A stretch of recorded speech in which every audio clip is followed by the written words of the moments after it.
comportamientos de los genes en la familia, ¿ya? Entonces vamos a tocar varios puntos. Y como les decía, primero hay que hacer un recuerdo de qué cosas son los genes, ¿no? Es la mínima unidad que se encuentra en un núcleo. Acuérdense que nosotros tenemos 46 cromosomas, eso ustedes ya lo saben, ¿no? Y se va a transmitir pues de padres hacia hijos a través de genes. Entonces, estos genes pueden estar en alelos, ya los que han hecho prácticas saben de qué estamos hablando. Estos alelos pueden ser homocigotos, pueden ser heterocigotos y se van a transmitir hacia la descendencia o hacia los hijos. La función de un gen es llevar la información, ¿no? Entonces, por eso es que nosotros no perdemos nuestras características fenotípicas. A nadie le sale, pues, 6 dedos de manera normal, ¿no? Es porque esa información está en los genes y se está transmitiendo a través de estos alelos. Ahora vamos a ver qué es lo que vamos a estudiar. Entonces, estos genes, cuando se alteran, van a producir trastornos. Estos trastornos pueden estar divididos en... Se me va muy rápido esta cosa. Pueden estar divididos en estos tipos que ustedes ven ahí, ¿no? Vamos a estudiar primero los monogénicos. ¿Qué quiere decir? Que son patrones, como les decía, que siguen la herencia mendeliana, ¿no? Aquí vamos a ver varios tipos de herencia: dominante, recesiva, autosómica, ligada a cromosoma sexual. También hay los trastornos genéticos a nivel cromosómico, cuando abarcan más cantidad de genes, ¿no? Y eso lo van a ver en la teoría 3 a más detalle. No voy a tocar esa parte, solo lo voy a mencionar. También está la herencia especial o herencia atípica. ¿Qué quiere decir? Que no sigue, o sea, que no es común. Por eso es que también su frecuencia es mínima, es muy baja. Y eso tiene que ver con otros aspectos. Por ejemplo, está aquí el tipo de herencia mitocondrial, la herencia a través de impronta génica, las disomías, ¿no?, parentales, y también otra forma de llevar estos trastornos a través de la multiplicación de tripletes, ¿ya? Y también las líneas celulares en mosaicismos, cuando hay diferentes líneas celulares. Trastornos génicos también se pueden dar a través de multifactoriales o poligénicos. Quiere decir que no solamente influye la parte genética, sino también la parte externa, el ambiente, para que se pueda expresar diferentes alteraciones. Entonces vamos a ver acá también algunos otros genes que se van a expresar de esta forma. Entonces empezamos con estos primeros, que son los trastornos monogénicos. Entonces aquí, en esta parte, vamos a ver que, como les decía, sigue una herencia tipo mendeliana, ¿no? Aquí vamos a ver que hay genes que se van a ubicar en una determinada secuencia, que pueden ser alelos, y pues estos van a estar ubicados en cromosomas, ¿no? Pueden abarcar varios segmentos, varias bandas en un cromosoma, o simplemente ser más puntuales, y se van a transmitir de manera dominante o recesiva. Y pueden ser genes que están en los cromosomas del 1 al 22, a eso se llaman autosómicos, o también pueden estar en los cromosomas sexuales, o sea, puede estar en el cromosoma X o en el cromosoma Y, ¿no? Entonces, estos genes que se van a transmitir, fíjense, la incidencia que se da es 1 de cada 10.000 nacidos vivos, si es que hubiera una alteración en este tipo de herencia. Es baja, pero sin embargo se da, ¿no? Entonces, este ejemplo, cuando vemos herencia que está en cromosomas autosómicos, como les decía, del 1 al 22, y que sigue una herencia tipo dominante. ¿Qué quiere decir? Tiene características. Quiere decir que basta que haya un alelo alterado para que se pueda expresar la enfermedad, ¿no? Entonces, si yo tengo padres que tienen este tipo de alelos en heterocigosis o en homocigosis, con un alelo dominante, se va a expresar la enfermedad. Su distribución es vertical. ¿Qué quiere decir? Que se va a dar en todas las generaciones, no va a saltar generación. También se va a dar la transmisión en igual porcentaje tanto de hijos e hijas. pero si el papá es el afectado, la mayor transmisión la van a sufrir, pues, en este caso, el hijo varón, ¿no? ¿Qué otra cosa? Acá vemos un ejemplo de herencia autosómica dominante. Por ejemplo, cuando el papá es el afectado, ¿no? Aquí vemos, el padre es el afectado, tiene ese gen dominante, el D mayúscula, y la mamá es recesiva. Entonces, cuando hay un cruce, acá vemos un cuadro de Punnett, donde hacemos el cruce de esos alelos, ¿no? De cada gameto, de tanto de padre como de madre, vamos a observar que la probabilidad de tener hijos afectados va a ser del 50%. Entonces, acuérdense que estos cruces siguen, como le digo, la herencia de Mendel, entonces acá se trata de probabilidades, ¿no? Entonces, aquí los genes siguen ya una distribución, se puede decir un flujo de esta forma. Entonces, que es diferente a los otros trastornos que vamos a ver. Pero los no afectados es 50. Ustedes ven acá un árbol genealógico, donde van a ver en la práctica los que todavía no han llevado el jueves. Fíjense que esta es una generación, esta es otra, y acá cuando el papá es el afectado, todos los individuos de todas las generaciones van a ver afectados, ¿no? Entonces, este es un tipo de herencia dominante. Acá hay otro caso, cuando ambos padres tienen el gen afectado, ¿no? Los dos tienen el gen afectado en heterocigosis. Entonces la probabilidad, como hay más genes alterados, la probabilidad de tener hijos afectados también va a ser mayor, ¿no? Entonces en este caso, fíjense, cuando se da el cruce, entonces estamos hablando de los afectados, o sea, son 50% en heterocigosis y 25% en homocigosis, ¿no? Y los no afectados van a ser solo el 25%. Estas son las enfermedades más comunes de la herencia autosómica dominante, ¿no? Acuérdense que cuando hablamos de autosómica, vuelvo a repetir, nos referimos a los cromosomas del 1 al 22, ¿ya? Entonces, las que son más comunes, y fíjense las frecuencias. ¿Cuál de estas es más frecuente que todas? Por ejemplo, la condroplasia, ¿no? La condroplasia, el síndrome de Crusoe, son patologías o alteraciones que tienen más frecuencia, ¿no? Y a propósito de la condroplasia, ahora vamos a ver ese ejemplo. Por ejemplo, este es un ejemplo de síndrome de Marfan, que es una herencia autosómica dominante. Fíjense su incidencia, 1 de cada 10.000 nacidos puede tener la alteración. Esa mutación es el gen de la fibrilina, ¿no? ¿Dónde se encuentra? En el cromosoma 15, en el brazo Q. Y bueno, va a tener una expresividad variable. Entonces, ¿qué quiere decir? Que basta que el gen esté alterado para que se exprese la enfermedad, pero hay genes que se comportan dependiendo de la penetrancia, ¿no? O sea, cuánto puede abarcar. Entonces, por eso se le llama de expresividad variable. Puede ser que algunos individuos se afecten menos, otros más. Sin embargo, el cuadro clínico, ¿no?, común tiene estas características, como lo ven acá, ¿ya? Este es otro, que es la neurofibromatosis, ¿no? Su incidencia, 1 en 3.000. Entonces también este gen alterado es la neurofibrina, que se encuentra en el cromosoma 17 del brazo Q y bueno, en la región 11.2, ¿no? Entonces la mayoría de las mutaciones son nuevas. ¿Qué quiere decir? Que no son heredadas, ¿no? O sea, no es que lo haya transmitido, algunas son de novo, que se da justo en ese proceso de la gestación de la mamá, ¿no? Justo para ese momento, ¿no? Quiere decir que uno de sus padres tenga la alteración necesariamente. Entonces el 20% sí es heredado.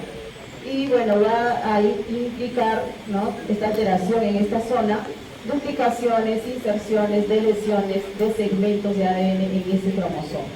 Y estas son las características. No voy a leer las características para avanzar, ¿ya? Porque esas son las características que tiene cada individuo. Pero sí, yo en el pasito o en el examen, yo no voy a preguntar pues cuáles son las características del síndrome de neurofibromatosis.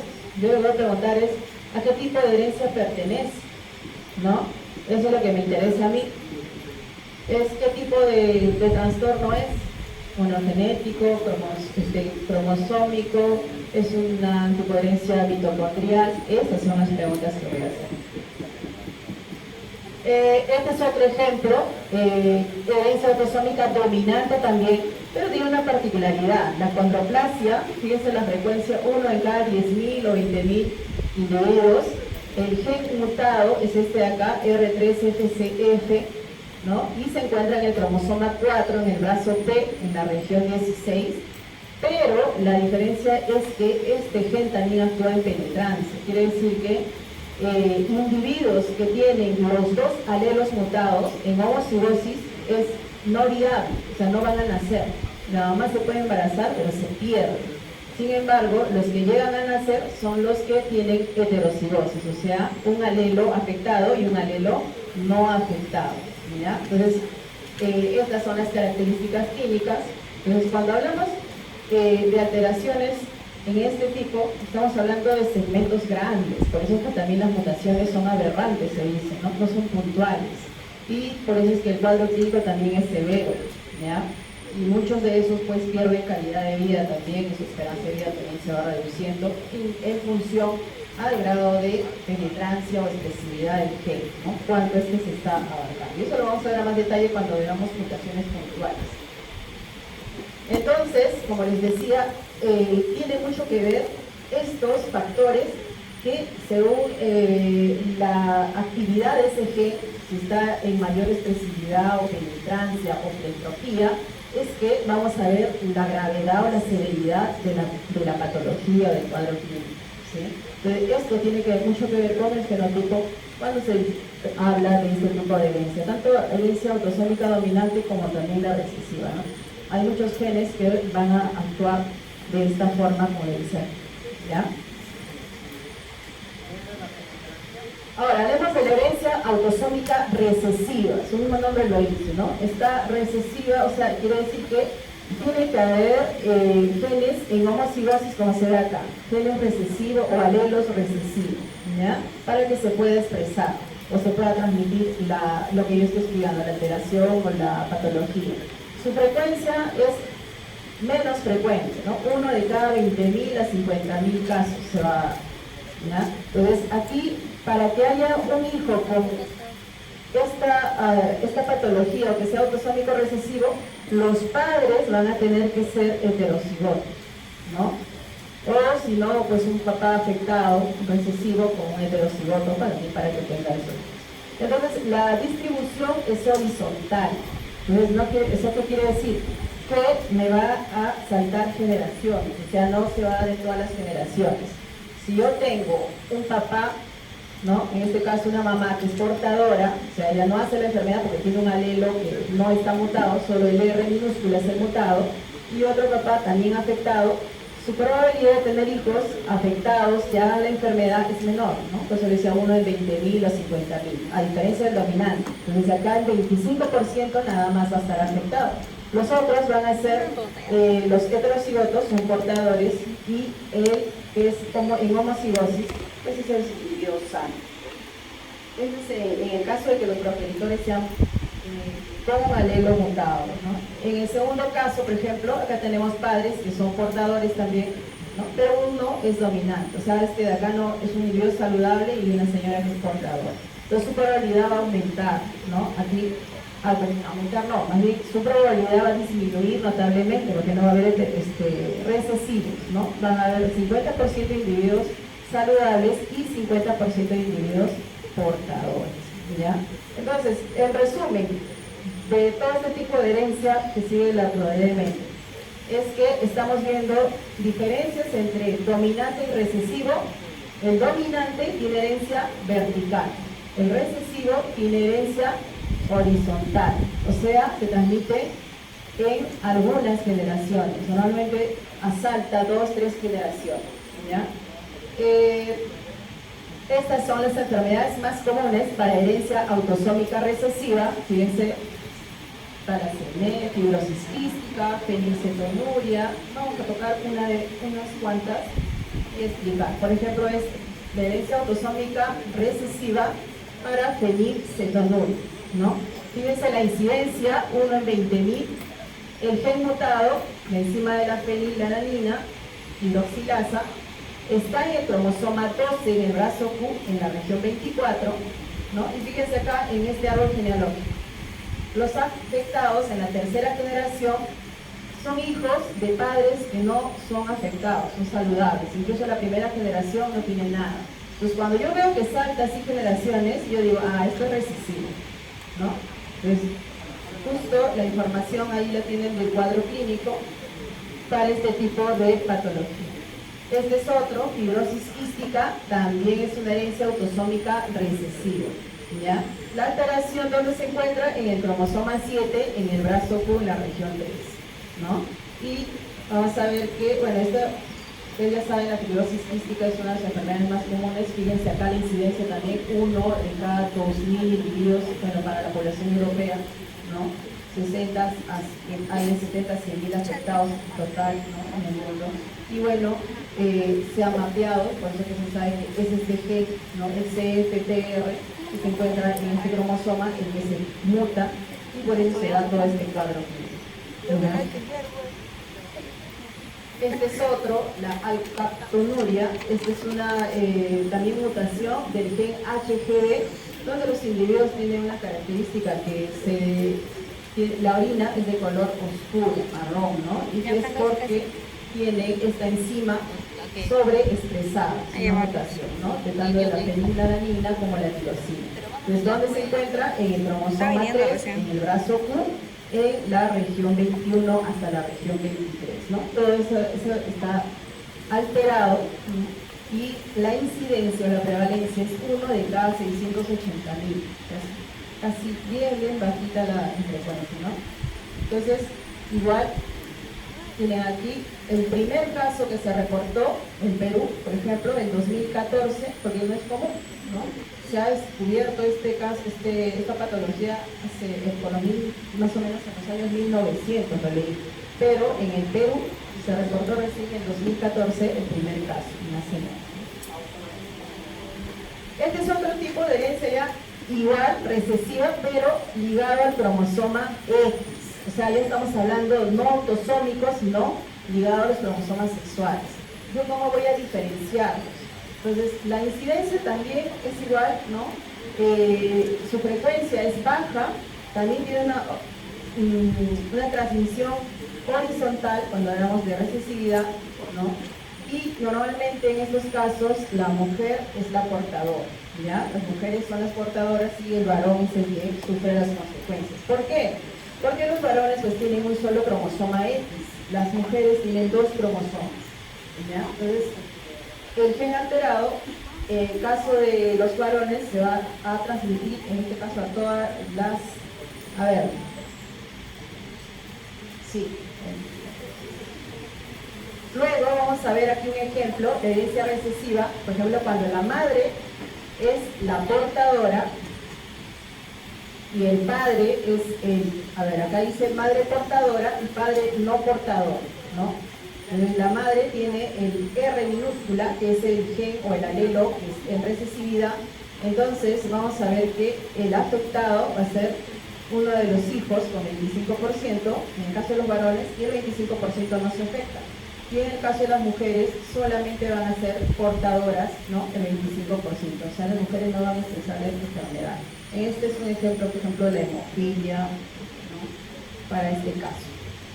Y también cuando la herencia recesiva está en el papá. Fíjense acá, el alelo, el único cromosoma del papá, el cromosoma X, tiene ese alelo recesivo.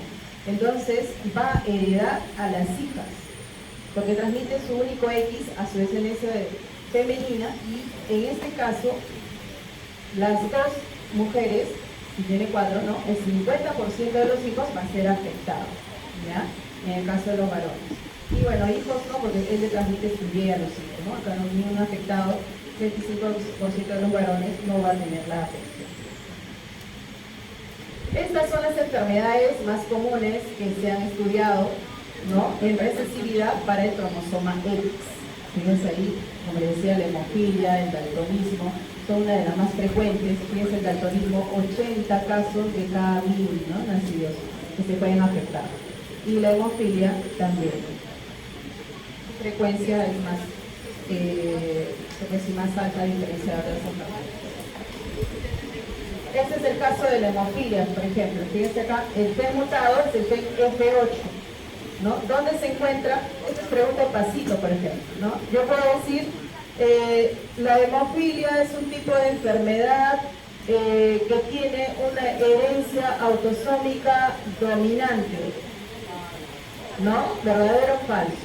¿No? Entonces ya ustedes tienen que saber, hemofilia está en el doble, el cromosoma X. No es necesario que no me preguntar pues en qué brazo del cromosoma, en qué región, no. Pero sí tienen que diferenciar si es una herencia de tipo sexual o una herencia autosómica. Entonces, por ejemplo, hemofilia, daltonismo, estamos hablando de trastornos de herencia monogénica en cromosoma sexual, cromosoma X. Este es otro, la distrofia muscular de Duchenne, que también está ligada al cromosoma X, está justo en esa región del brazo P, ¿no? Y su frecuencia 1 en 3000, ¿no? Entonces, bien bajo también, igual casi que el daltonismo. Ahora hablamos de la herencia dominante ligada al cromosoma X. Entonces, aquí vamos a ver que también se va a dar de todas las generaciones, es una herencia vertical. Pero ¿cómo lo diferencio de la autosómica?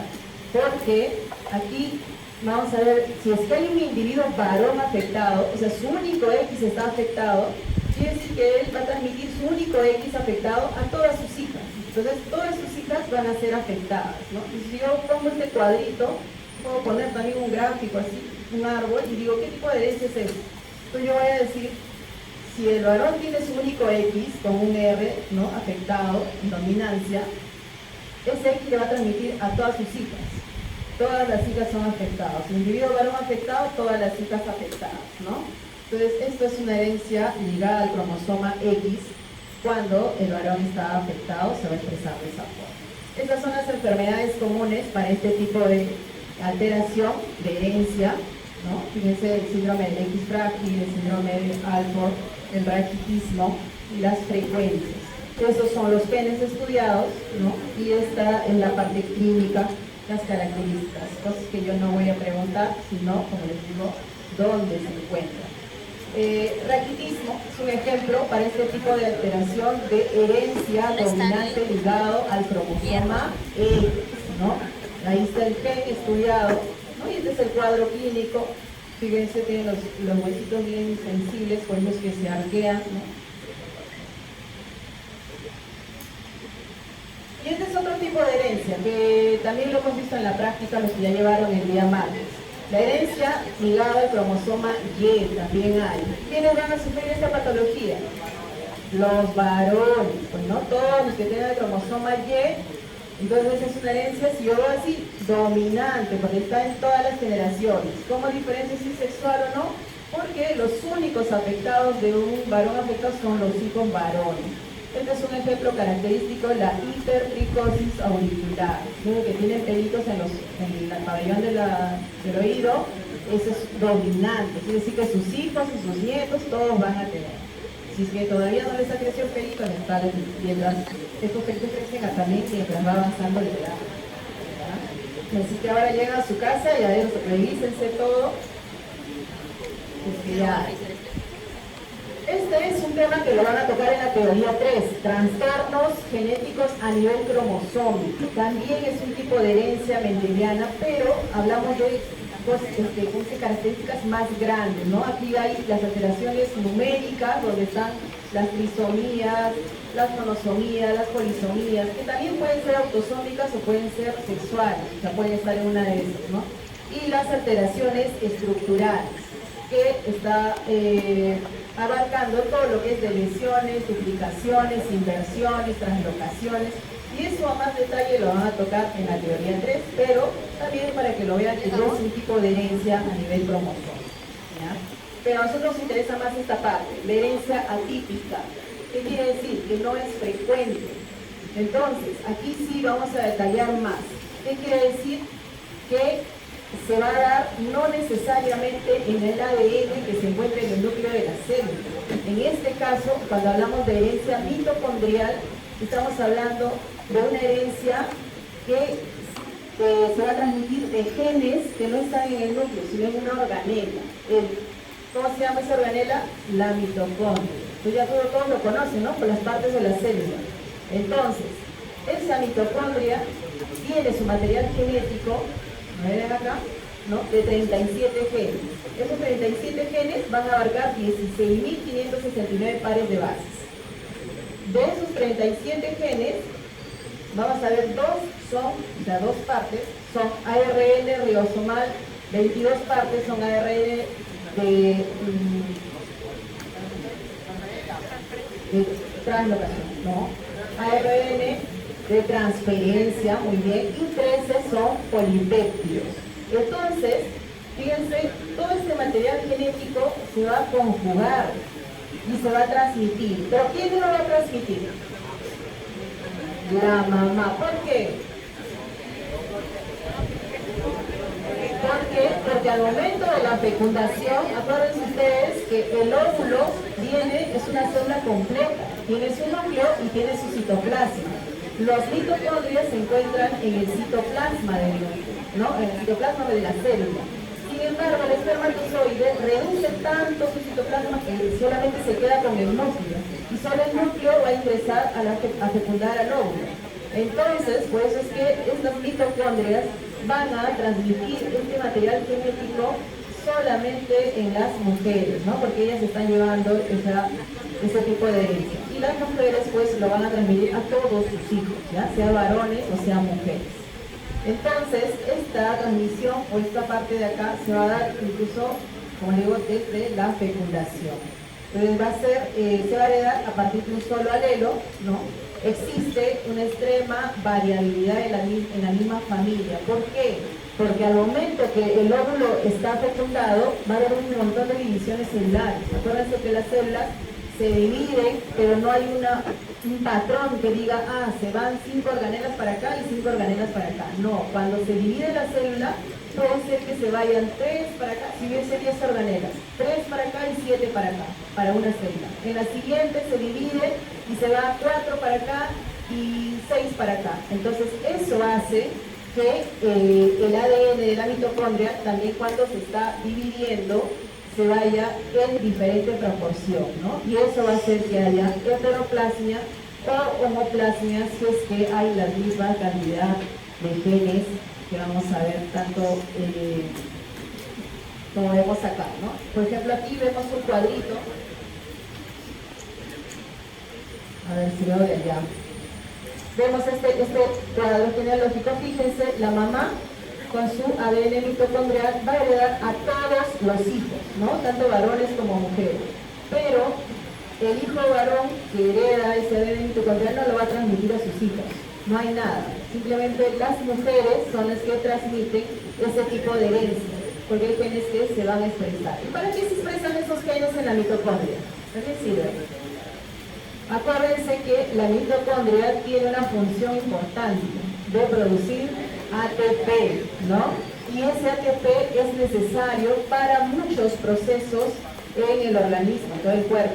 Por ejemplo, para el funcionamiento de la parte muscular, la parte neurológica y muchas otras cosas más. Entonces hay proteínas que se van a producir gracias a esa energía y también genes que están produciendo todo ese material de refuerzo de energía que necesita el organismo, ¿ya? Entonces, por eso es que interaccionan. Incluso hay teorías que dicen que la organela en su momento fue una bacteria que invadió, ¿no? Una célula y lo hicieron una simbiosis y al final se quedó y se colaboran entre las dos pues para formar toda la célula que nosotros conocemos ahora.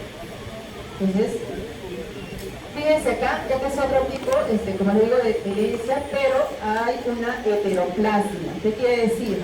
Acuérdense que les decía que acá están las organelas en la célula y que al momento de hacer la división, cuando se hace la división, una parte, o sea, hay organelas, o mejor dicho, en la célula hay mitocondrias que llevan un material genético pues de la mamá, de la abuela, ¿no?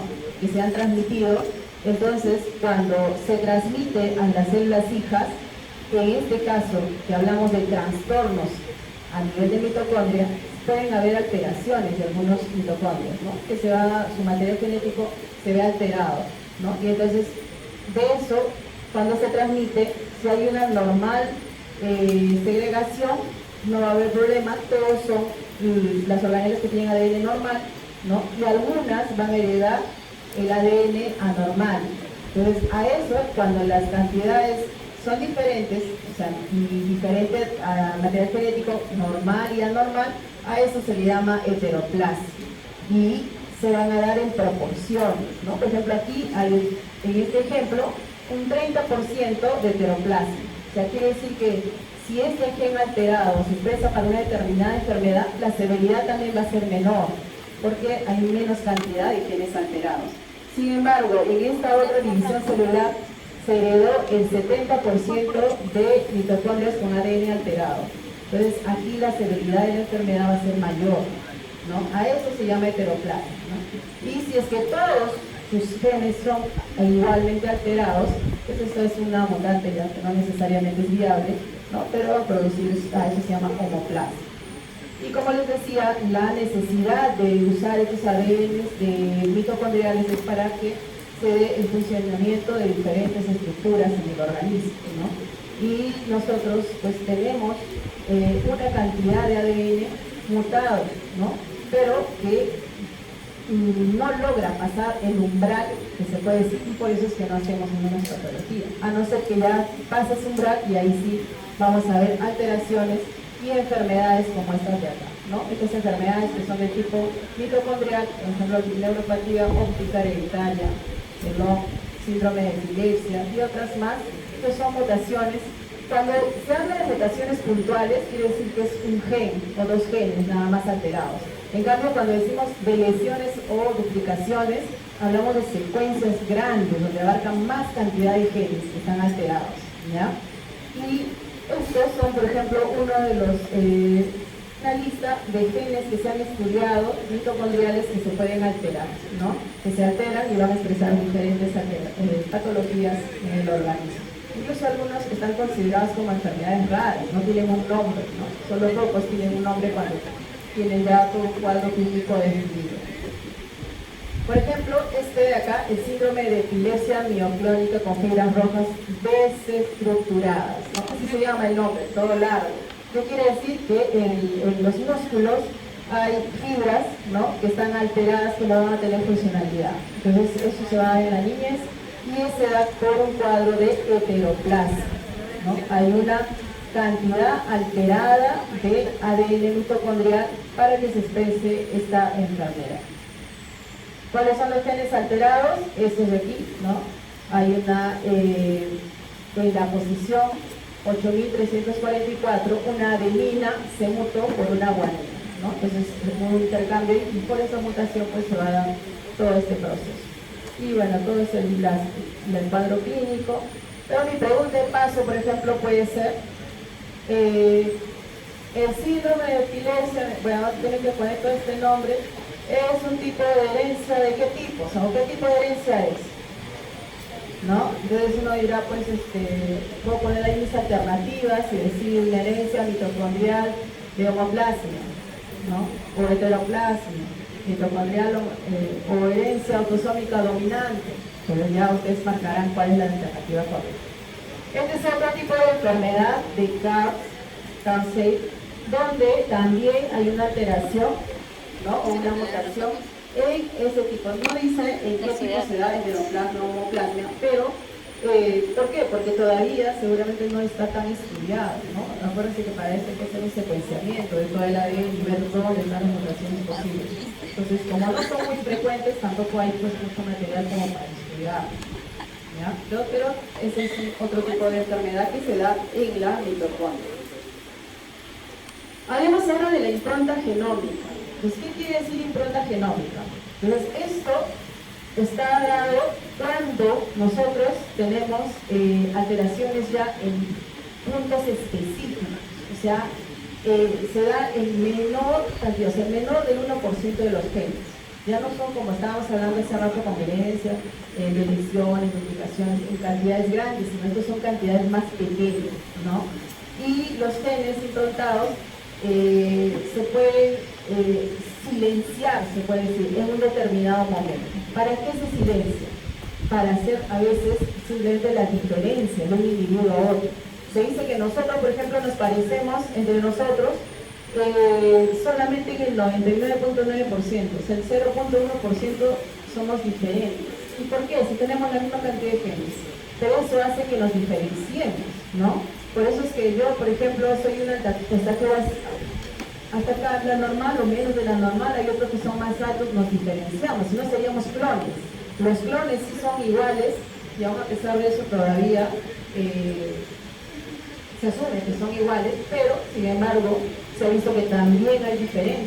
Se han estudiado, por ejemplo, individuos que son gemelos monocigóticos, de una sola placenta, ¿no? Y sin embargo cada uno se desarrolla a veces de manera diferente. ¿Por qué? Si son exactamente iguales, son una copia, pero no, es por esto, ¿no? Porque hay una impronta genómica y hay genes que se van a silenciar en algún momento y otros que se van a expresar en algún momento. Se dice que eso se da porque nosotros tenemos cromosomas homólogos, ¿no? Por ejemplo, del par 1 yo tengo dos cromosomas, uno de mi papá y uno de mi mamá, pero no se van a expresar los dos a la vez. Se silencia uno de los cromosomas y se expresa el otro, porque si no habría pues demasiados genes que se van a expresar. Entonces hay un silenciamiento. Pero en algunos casos, como estamos hablando ahorita de trastornos, esos silenciamientos no se dan, ¿no? Y se van a activar en algún momento. Y eso va a generar alteraciones. ¿Por qué se activa? Por muchos factores, ¿no? Que ahora lo vamos a ver, hasta ambientales, estrés oxidativo, ¿no? Que se puede volver a expresar. Entonces, por ejemplo, acá tenemos, ¿no? Un cigoto, ¿no? Un cigoto que ha sido fecundado, ¿ya? Este es el papá, ¿no? El celeste es el papá y bueno, rojo rosado es la mamá. Fíjense, la parte negrita es la que está silenciada, ¿no? Y entonces cuando se da la fecundación y se está dando la división celular para formar el blastocisto, están dividiéndose las células y están heredando las mismas características. O sea, las células que están heredando la misma posición de silenciamiento, no hay problema. Sin embargo, cuando ya empieza a formarse el embrión, justo aquí en la semana, en el día 12, 13, ese silenciamiento se va a desactivar, se va a borrar. ¿Por qué? Porque ese embrioncito va a empezar a formar sus células terminales. Cuando forme sus gametos, aquí se borra el silenciamiento, o sea, se desmetila, porque el silenciamiento de genes se va a dar a través de la metilación. Entonces acá se desmetila para que se expresen genes que son importantes justo en esta etapa del desarrollo para formar las estructuras. A nosotros pues no se nos está formando cada rato una oreja, un oído, ¿no? Entonces, pero en esta etapa embriológica sí se necesita, entonces se necesitan más genes que se expresen. Y por eso es que ese silenciamiento se activa y se vuelve a activar todos esos genes y se van a expresar. Y llega un momento donde pasa ese tiempo de desarrollo embrionario y se vuelven a silenciar los genes, ¿ya? Eso es la vía regular, la vía normal. Pero a veces en las alteraciones vamos a ver que esos silenciamientos se dan por alteraciones, o sea que no es normal, ¿no? Ejemplo de eso bien conocido son el síndrome de Angelman y el síndrome de Prader-Willi. ¿En qué se diferencia? Es que el silenciamiento se va a dar en la línea celular tanto paterna, cuando hablemos de Prader-Willi, por ejemplo, ¿no? Se silencia en el material genético del papá. En cambio, en el Angelman se silencia en el material genético de la mamá, en el cromosoma 15. El cuadro clínico ustedes lo tienen acá, pero la parte que nos interesa a nosotros es dónde se da y por qué se está dando ese silenciamiento, ¿no? Ustedes fíjense acá, cuando estoy hablando de silenciamiento de impronta, se refiere a esto de acá, de efectos de impronta de 2 al 4%. O sea, su cromosoma 15 puede estar normal. A veces al paciente se le hace el cariotipo y su cromosoma 15 no tiene deleciones, nada.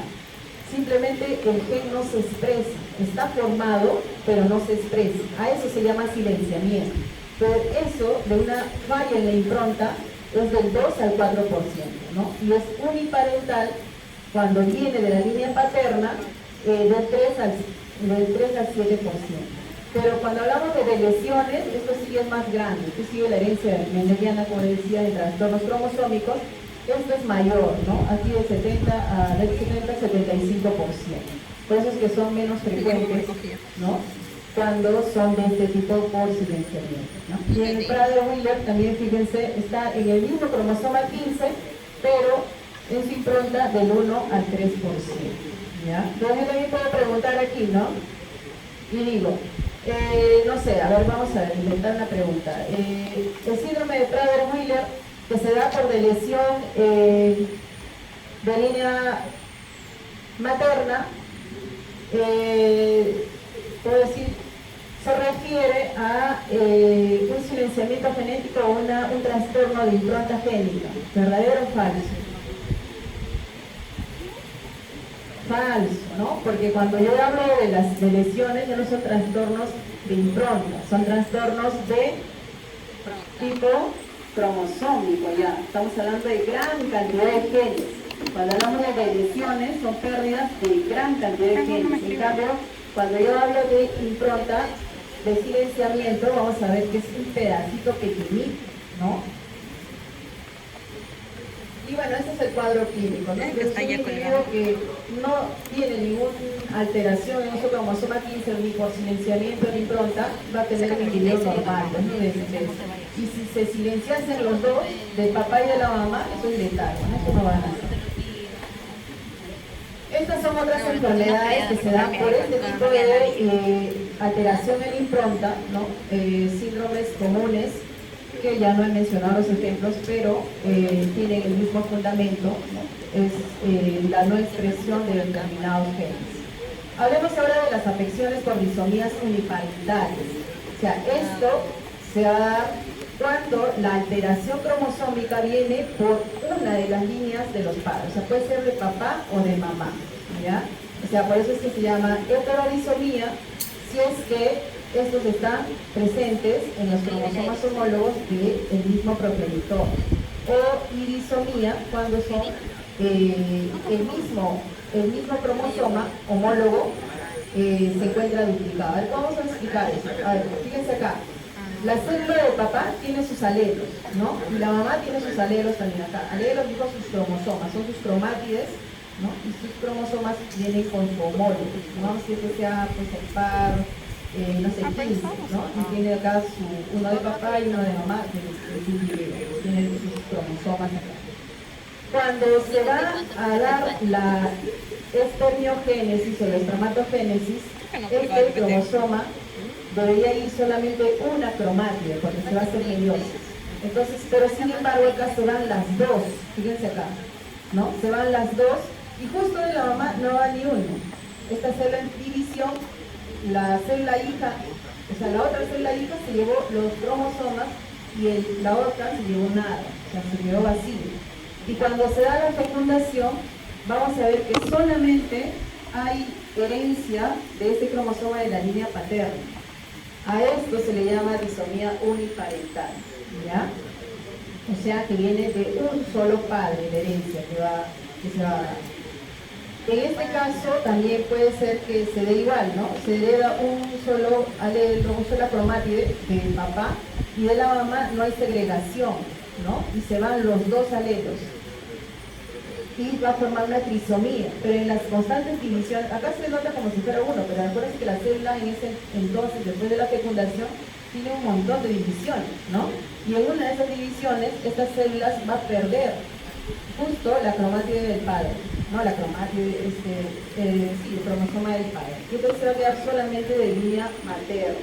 Entonces, este es un ejemplo también que se da de disomía biparental, justo también para ese tipo de alteraciones como el Angelman y el Prader-Willi, ¿no? Entonces se da así, por eso que decimos que Prader-Willi es de línea paterna, ¿no? Es un tipo de herencia, y el Angelman de línea materna, ¿no? O sea, la alteración viene con la línea materna.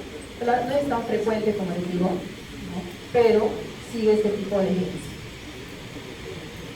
Este es otro, afecciones por expansión de tripletes. Este es otro tipo de alteración, que aquí sí tiene que ver también los factores ambientales. Ahora vamos a explicar. Fue descubierto en 1991. Acuérdense ustedes, cuando hablamos de tripletes nos referimos a los nucleótidos. Los nucleótidos que están en el material genético se van a expresar en forma de alguna proteína, ¿no? A través de tripletes, ¿ya? Entonces eso se va a ir expresando y tienen que haber tripletes, o se puede decir, ¿no? Nucleótidos, que van a determinar diferentes, se puede decir, lo que el cuerpo necesita, ¿no? Diferentes proteínas para formación de estructuras celulares, ¿no? Tejidos, pero hay una cantidad de tripletes de manera normal, natural, que puedan alterarse al edad. Basta que se altere una letrita de estas, entonces vamos a tener una alteración, se podría decir, en estos tripletes. Pero siempre en nuestro cuerpo hay ese tipo de alteraciones, pero no debe pasar el umbral, como se dice, ¿no? Entonces acá tenemos, por ejemplo, en este caso, por ejemplo, guanina, citosina, guanina, guanina, ¿no? Para un exón, guanina, adenina, adenina, y en este caso, citosina, adenina, guanina, ¿no? ¿Qué va a hacer un triplete? Va a expresar un aminoácido diferente. Cuando se dan las alteraciones en estos tripletes, por ejemplo, en este de acá, le va a dar, por ejemplo, una alteración para este gen, ¿no? En retardo mental, para este triplete, si es que se alterasen y las amplificaciones en este triplete se da en mayor cantidad, me van a dar alteraciones para este tipo de enfermedades, ¿ya? Entonces, este cuadrito lo define mejor. Por ejemplo, fíjense acá, aquí hay 3 personas con dobles o normales. Fíjense la frecuencia con la que se da esa producción de tripletes. De 15 a 30, pero no pasan ese umbral, de 30 para abajo. ¿Qué quiere decir? Que nosotros también tenemos nucleótidos que se están alterando. Por ejemplo, hoy día ha salido un sol fuerte y yo me he expuesto sin bloqueador. Ya se están alterando mis nucleótidos, ¿no? Pero yo tengo un sistema de reparación natural, que tiene un tope. Por eso es que se dice, por ejemplo, para este ejemplo, 30 es el umbral, ¿no? Entonces, se me han alterado tal vez hoy día en la mañana 10 tripletes, pero con mi sistema de reparación yo lo logro controlar, entonces yo no voy a hacer una patología. Pero hay alteraciones que pasan esa cantidad. Fíjense, por ejemplo, aquí, 3 personas afectadas y fíjense, esta tiene 75, ¿no? 75 ¿qué? 75 tripletes que se han alterado en una célula. Entonces, esto ya va a ser una alteración que va a demandar o va a implicar algún cuadro clínico, alguna alteración, ¿no? Y entonces vemos acá, por ejemplo, en este cuadro, ¿no? Una persona que tenía esa alteración de tripletes la va a heredar a su descendencia, ¿ya? Entonces, este es otro tipo de herencia por expansión de tripletes, ¿no? Y hay, ¿qué tipo de enfermedades hay? Hay enfermedades como, por ejemplo, el síndrome de X frágil, ¿no? Aquí se ha alterado, fíjense, en este gen, entonces su secuencia, citosina, guanina, guanina, es el gen es un PPT, pero supongo que será el mismo mientras orden, ¿no? más se exprese, o sea, Sí, porque mira, hemos dicho que cuando el ADN no se expresa es porque está metilado. Entonces se desmetila por diferentes factores y cuando no está metilado, fíjense, va a pasar el umbral. Mayores a 200 copias de este triplete me va a dar ya la afección, ¿no? Y me va a dar pues la expresión de esa enfermedad, ¿no? Entonces, ¿qué quiere decir? Un individuo estable, o sea, nosotros que no tenemos X frágil, se están mutando nuestros tripletes en 6 a 45, por ejemplo, pero no llegan pues a metilarse, se encuentran en estado no metilado, ¿no? Silenciado, se puede decir. Entonces, por eso es que, incluso yo les decía, ¿por qué se activan esos nucleótidos? A veces por estrés oxidativo. Ahora los jóvenes, como ustedes, a veces no almuerzan a sus horas, toman bebidas, ¿no? Fuman, entonces eso va a hacer que en el organismo se aumente el estrés oxidativo. Entonces va a haber más mutaciones. Por eso yo les digo a veces en forma de broma, ustedes son la generación perdida. No se sabe qué va a pasar. Yo pienso que en el camino ya estaremos mutando, muchos ya van a mutar. Porque se hacen más susceptibles cada vez, ¿no? Incluso antes el índice de infertilidad, por ejemplo en parejas cuando acudía al hospital, era por lo menos en parejas mayores, ¿no? De 40 años, 45 años, que tenían problemas de fertilidad, pero ahora vienen más jóvenes, ¿no? 30 años y ya tienen problemas de fertilidad. Entonces, ¿por qué? Y cuando se le hace su análisis hay una técnica que es la técnica del cometa para ver daño en el núcleo, se ve que sí tiene, ¿no? Jóvenes, cuando se le hace ese análisis, ya tienen daño en el núcleo. Entonces, ¿cómo? O sea, se van formando micronúcleos dentro de la célula. Y eso va a alterar, está relacionado con la infertilidad, ¿no? Especialmente en los varones, que no se sienten mucho. Bien, entonces este cromosoma X frágil tiene también otras alteraciones, ¿no? O sea, por ejemplo, aquí estamos viendo, este es el cromosoma X, la alteración está en el brazo Q, ¿no? Y se puede ver a través de lesiones, pero también por la formación de tripletes, cuando es más puntual, ¿no? No quiere decir que solamente sea de esa forma, también hay otra forma. Es por alteraciones estructurales en el cromosoma. Este es otro, el Huntington, ¿no? ¿Cuál es el triplete? CGA. Es decir, sí, pregunta de paso, ¿ah? Solamente estoy poniendo dos ejemplos, me parece. Para síndrome de X frágil, la alteración es CTG, citosina, guanina, guanina. Para Huntington, citosina, guanina, adenina. Fíjense, ¿no? Lo normal de 6 a 35, pero cuando ya el número de copias es mayor a 40, se va a expresar la enfermedad, ¿ya? Este es otro tipo de trastorno que también se puede heredar, el mosaicismo. ¿Cuándo se da? Cuando hablamos de varias líneas celulares. Lo normal que se ha visto en viabilidad son de 2 líneas celulares. Yo no he visto individuos de 3, 4 líneas celulares. Yo sería la primera, ¿ya? Pero mosaicismo hemos visto, por ejemplo, en los individuos que son síndrome de Down, lo más común, ¿no? Entonces uno a veces dice, ¿ustedes se acuerdan de Corky? Tal vez no se acuerdan de esa película. Bueno, yo sí me acuerdo. Ya, bueno, era un joven que era bien inteligente, pues, ¿no? Incluso ustedes van a ver que hay ahora individuos con síndrome de Down que están estudiando en la universidad. Entonces, ¿por qué? A veces uno dice, ¿cómo? Pero no se supone que tenía un cuadro clínico que a veces lo limitaba. Pero no, lo que pasa es que estos individuos son mosaicos. Quiere decir que no todas sus células tienen la alteración. Hay algunas que no, entonces su porcentaje que tiene el síndrome de Down es menor, ¿no? Tomamos mosaicismo, imagínense, 30% de sus células están afectadas y el 70% no. Entonces es un individuo casi, se puede decir casi normal, ¿no? Pues tiene todas sus cualidades y potencialidades. Entonces por eso es que nosotros vemos así individuos que pueden valerse por sí mismos, hacen su vida normal, ¿no?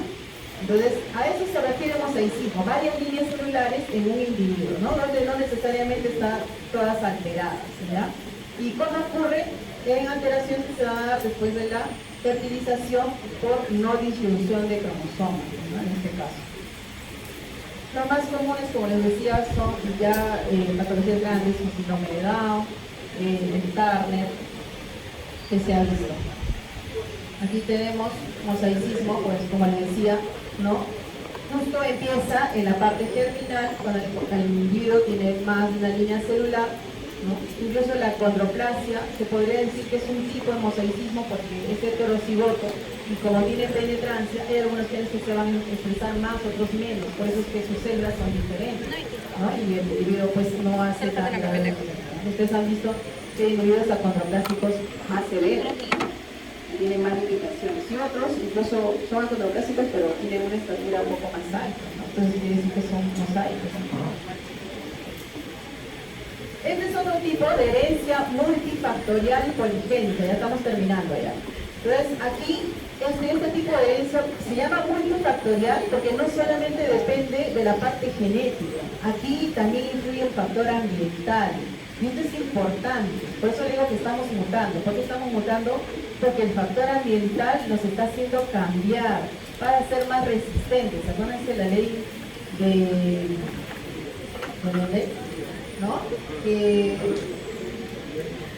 solo el más apto sobrevive. Entonces vamos a ir mutando nosotros por los factores ambientales y los genes también se van a ir adaptando.